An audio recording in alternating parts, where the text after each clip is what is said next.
Hello and welcome to Newsmaker Live. Thank you very much for being part of our show this evening. We have a good one for you. We want to welcome you as always to this show every Wednesday night at 8:30 am. Clinton Reynolds.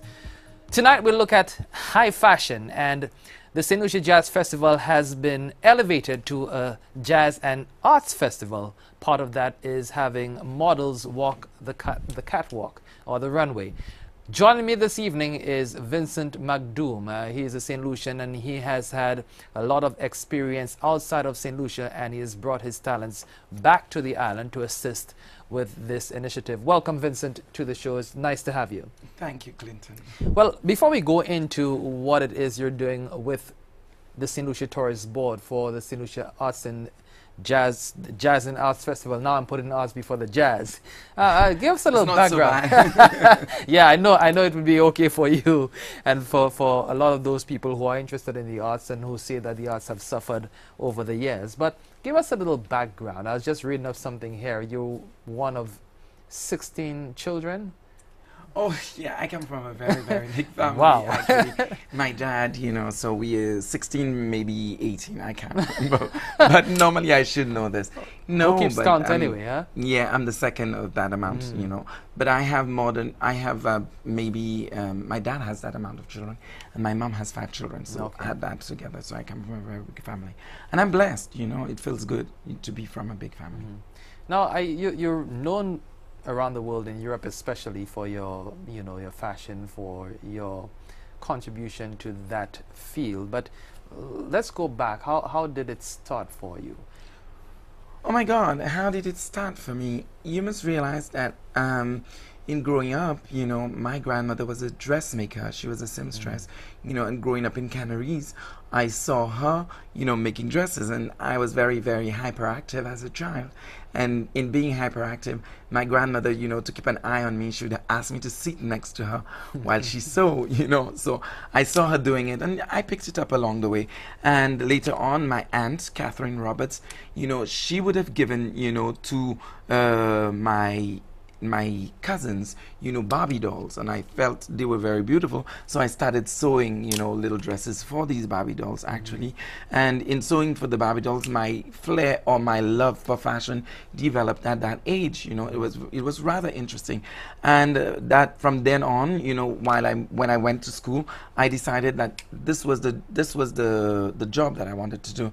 My dad had this very funny idea. He wanted to build a dynasty of mechanics, because Dad was a mechanic. My dad is a mechanic, and Very interesting. I love him so much. And he's a mechanic, and he wanted us to be part of that dynasty. But I didn't see myself. I was too elegant as a child, and I wanted something different. But when you come from a very macho society and a family like we do, normally when a child says he's artistic or he wants to do something artistic, the parents would say, no, being an artist is not a job, it is a hobby. And you are brought up with the idea that you are supposed to get a job when you leave school, and the job is you become a lawyer, you become a mason, you become a mechanic, and somebody wanting to do fashion, that was not considered a job. Somebody wanting to sing, that was not considered a job, and even for a very long time, governments, past and present, have used,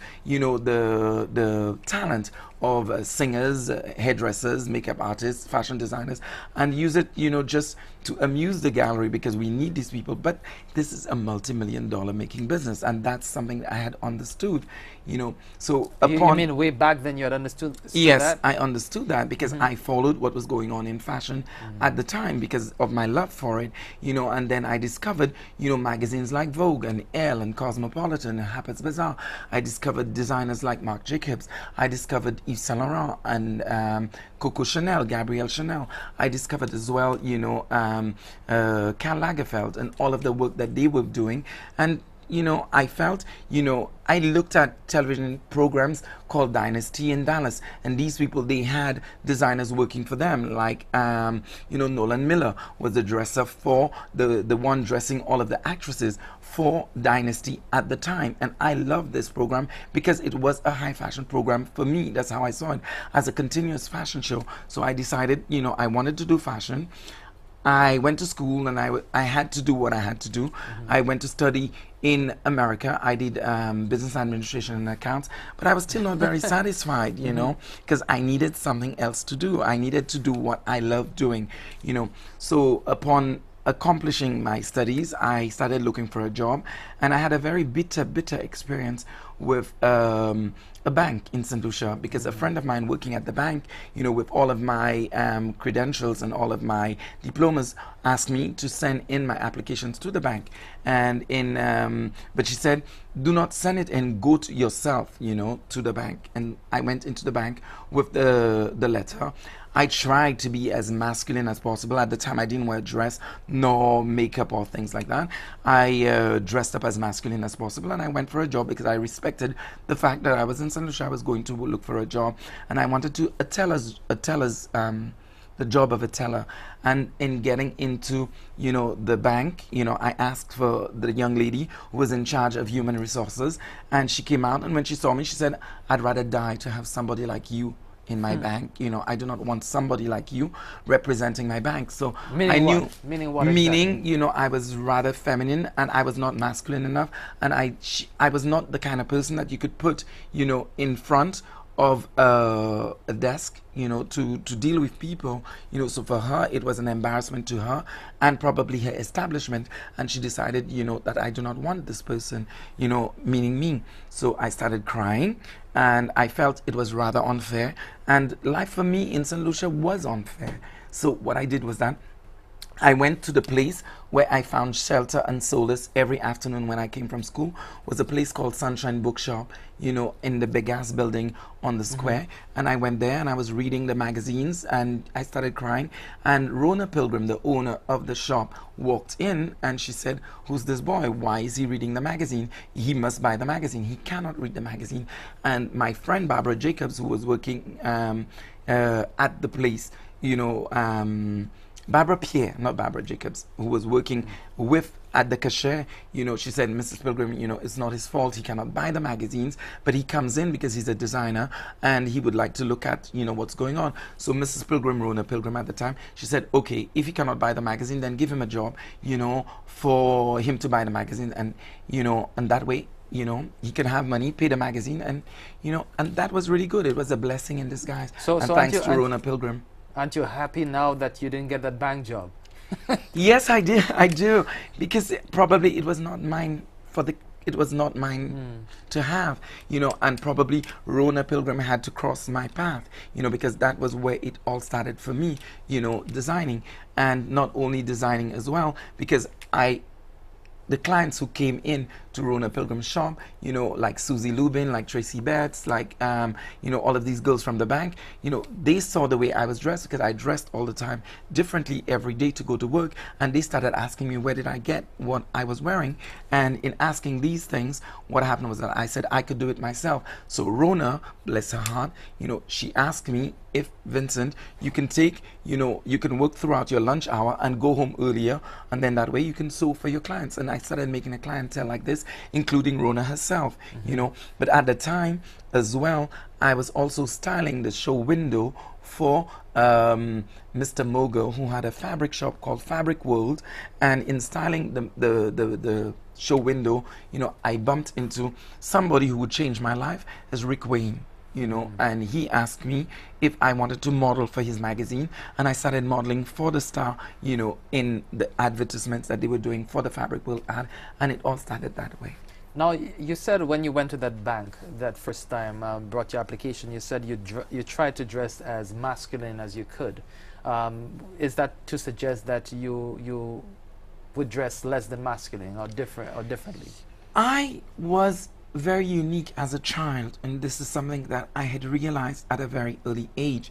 And my grandmother was very instrumental in helping me understand how unique I was. Rest in peace. You know, and my grandmother, she loved me for who I was. And she was the one who told me that others would say you are different, but remember, you know, you're a child of God and you're very unique and you should embrace your uniqueness. You know, so she helped me. So I knew I was different. At school, I was told that I was different, but I was mocked at school. I could have gone home crying every day from school because kids are not nice to each other at school. And I had to go through that, you know. So as a boy, you know, growing up, in a very macho society where everything is dictated with the hypocrisy of religion and, having the weight of family, it was very difficult for me. And I had to deal with it. I had to learn to live and exist in that society and impose who I am. So I knew I was different. Others made me realize I was different. But the way I felt I was different, it was because I was unique. But others make me believe that I was different because it was a way to debase me,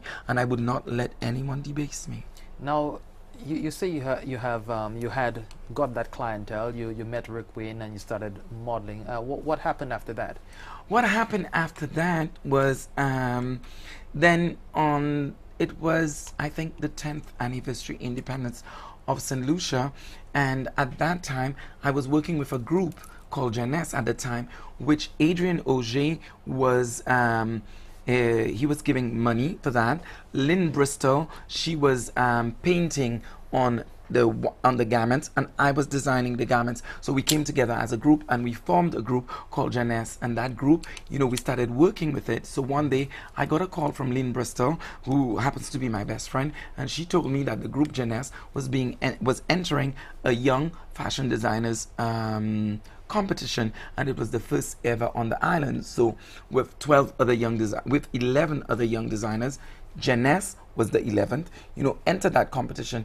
But I felt that with Jeunesse, it was not my that was not my style. It was Jeunesse's style. So what I did was I entered the competition as a separate entity, in fact, and I entered it as Vincent McDoom. So I was with Jeunesse, but I was also entering the competition as a separate entity. But because I did not have the time to do the necessary garments for the fashion show, what I did was, because I was very busy and taken up with Jeunesse and what they were doing for the fashion show, what I did was that I had very good clientele, so I asked each of them to give me back the dresses that I had done for them, and if it was possible to enter these dresses into a fashion show. So what I did was that I took in a lot of my clients who were very beautiful girls at the time: Krista Mogul, Portia Mogul, Angela Menz, Damia Menz, Brenda Miller at the time, Susie Lubin, Tracy Betts, all of these girls.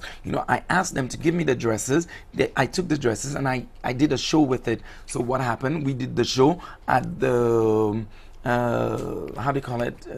Point Seraphine Complex. Okay. We did the show there, and present in that show was Mr. Gilles Marek, who was the cultural attaché at the French embassy at the time.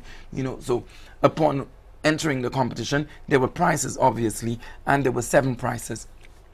Jeunesse won 6 prizes, which was the best collection, which was the best use of fabric, best coordination. Jeunesse won a lot. And Jeunesse, even if Jeunesse was me as well, because I was part of Jeunesse, I was very happy. But then something really blew me out of the waters, because then the 7th prize was announced, and the 7th prize was, the Best Designer Award. And it did not happen to be Jeunesse, it happened to be me. And I was very happy in the sense that, Jeunesse had won all of the prizes, which was me as well. And there I was winning, the best designer of the competition. In winning the competition, Mr. Marek came on the floor, and he said he would like, with the help of the French government and the French embassy, offer a scholarship for 6 months, at the house of Yves Saint Laurent to Paris for the winning designer. And so I moved on to Paris in 1988. In 1989, I think, in April, the 15th of April of 1989, and my whole life began there. For me, it was a new beginning. It was like I was being saved in a way, because I could not grow in St. Lucia. I needed more, and I had to go overseas to get that more I needed. If not, I would have suffocated because of the mentality, because of the way people treated me, and I did not feel that I fitted in, and because of my history. So I think France gave me what I have today, and in giving me what I have today, I was able to gain the expertise required, and I was even more blessed. Not only did I work in fashion, but you know, a lot of doors will open at the same time. Fascinating story, and I know that, you know, there's so much more to you, so much more to your exploits in France and Europe and other parts of the world. We'll take a first break on Newsmaker Live. When we come back, we'll continue our discussion with Vincent McDoom, fashion designer, and we'll get some more insight into his life and what he has done on the international scene. Stay with us.